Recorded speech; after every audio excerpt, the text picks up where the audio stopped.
Sonarpur police স্টেশনের অন্তর্গত গত ২.৫ বছর ধরে সোনারপুর থানার আন্ডারে যে গাড়িগুলি অ্যাক্সিডেন্ট হচ্ছিল সেই গাড়িগুলি রাখার কোনো ব্যবস্থা থানার তরফে করা যায়নি বলেই এতদিন সোনারপুর উড়ালপুলের এবং সোনারপুর থানার পিছনের দিকের অংশে এই গাড়িগুলো রাখা হতো।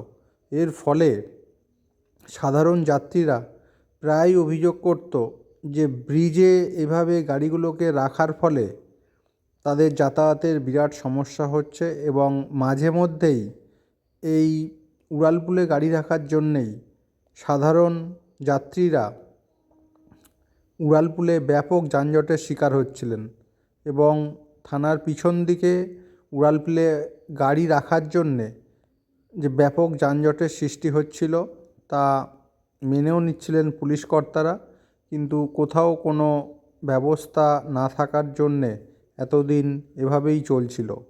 সোনারপুর থানার আইসি একটি নতুন জায়গা করেন, যেই থানার অ্যাক্সিডেন্ট হওয়া গাড়িগুলোকেও সেখানেই স্থানান্তরিত করার ব্যবস্থা করা হচ্ছে। আজ থেকে শুরু হলো এই কাজ। বিধায়ক লাভলি মৈত্র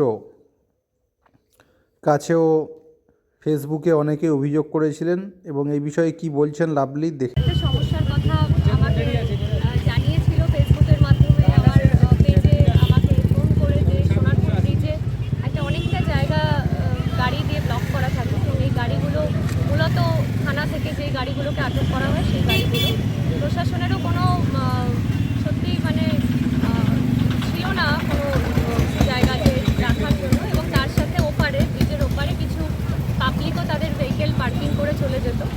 তো আজকে সোনারপুর থানা এবং বারুইপুর পুলিশ জেলার উদ্যোগে আজকে এই গাড়িগুলো ব্রিজ থেকে সরানো হচ্ছে। আমরা একটা বিকল্প জায়গা দেখেছি, সোনারপুর থানার বড়বাবু উদ্যোগ নিয়েছেন এবং আমরা রিকোয়েস্ট করেছিলাম, লোকাল কাউন্সিলরও আছে। আজকে প্রশাসনের সহযোগিতায় এবং উদ্যোগে এই ব্রিজকে আমরা ক্লিয়ার করতে পারছি এবং আগামী দিনে আমি আপনাদের মাধ্যমে সাধারণ মানুষকেও বলতে চাই যে আপনারা যারা ভুলবশত হোক না জেনে হোক ব্রিজের ওপারে কিছু প্রাইভেট ভেহিকেল আপনারা পার্কিং করতে, সেগুলো দয়া করে আর করবেন না। আমরা ব্রিজটাকে পুরোপুরি ক্লিয়ার রাখতে চাই মানুষের স্বার্থে। যেটা মানুষই জানিয়েছে তাদের যাতায়াতের সমস্যা হয়, জ্যাম হয়ে যায় বা ব্রিজে এত গাড়ি থাকলে অ্যাক্সিডেন্ট হওয়ার চান্স থাকে, সেই জন্য আমরা ব্রিজটাকে পুরো ক্লিয়ার করছি। আগামী 2-3 দিনের মধ্যে আশা রাখি এই কাজটা পুরো শেষ হয়ে যাবে। সোনারপুর মোড় জুড়ে একটা তীব্র যানজট হয় মাঝে মধ্যেই, তার জন্য কি কোনো উদ্যোগ নেবেন? অবশ্যই উদ্যোগ তো নেওয়া হচ্ছে, পরের পর মানুষের যেরকমভাবে সমস্যার কথা শুনছি আমরা সেভাবে উদ্যোগ নিচ্ছি এবং সোনারপুর থানা, বারুইপুর ট্রাফিক, সোনারপুর ট্রাফিক খুবই সবসময় চেষ্টা করে যানবাহন ঠিকঠাক রেখে মানুষের যাতে সমস্যা না হয়।